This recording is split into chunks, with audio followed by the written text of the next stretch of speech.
সকালে উঠে বাগানে এসে দেখলাম যে টমেটোগুলো পেকে পুরো লাল হয়ে গিয়েছে, নষ্ট হয়ে যাচ্ছে। তো আর দেরি না করে ঝটপট আমি তুলতে আরম্ভ করে দিলাম। আজকে কিন্তু অন্যরকম একটা ভিডিও, একই সঙ্গে দুই কাজ, tomato harvest and tomato sauce ready করা। তো হ্যালো এভরিওয়ান, কেমন আছো সবাই? ফুড ইজ ভেরি গুড চ্যানেলে তোমাদের সবাইকে জানাই স্বাগত।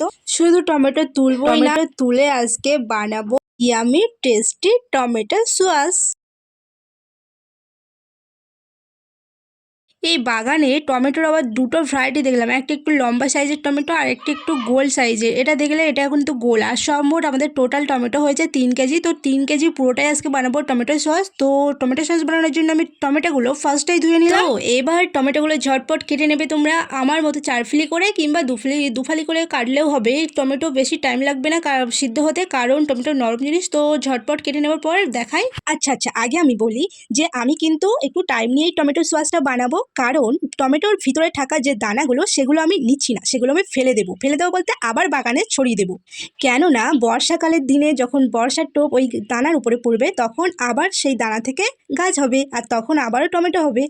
তার মানে আমি বাজার থেকে আর টমেটো গাছ কিনছি না। যেমন কথা তেমন কাজ। আমি বলেছিলাম যে আমি টমেটোর দানা নেব না, তো আমি এখানে ঝটপট দানাগুলো বের করে নেব। আমার একটু টাইম লাগবে, তো টাইম লাগুক, হাতে টাইম নিয়ে আমি টমেটো সস বানাতে বসছি, অর্থাৎ সকাল থেকেই।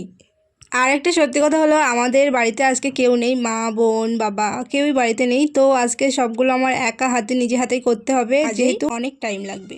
অবশেষে আমার টমেটো কাটা, টমেটোর থেকে দানা বের করা শেষ হলো। আর এখানে বসিয়ে দেওয়ার পর আমি এখানে অ্যাড করেছি 2টো রসুন, 3টে পেঁয়াজ আর পরিমাণ মতো আদা, 2 চামচ লবণ আর 3 ডাবু চিনি, 11টা লঙ্কা। যেহেতু আমার 3 কেজি টমেটো, ওই জন্য এর পরিমাণটা একটু বেশি। তোমাদের যেরকম পরিমাণের টমেটো থাকবে ঠিক সেরকম। তো ওই পেস্টটাকে মিক্সার গ্রাইন্ডে মিক্স করে নিতে হবে। মিক্স করে নেওয়ার পর একটা পাত্রে ছেঁকে নিতে হবে ছেঁকনির সাহায্যে। তো ছেঁকে নেওয়ার পর এরকম লাল রক্তের মতো জল হয়ে যাবে। তো হওয়ার পর এটা গাঢ় করতে হবে, ফুটিয়ে ফুটিয়ে গাঢ় করতে হবে।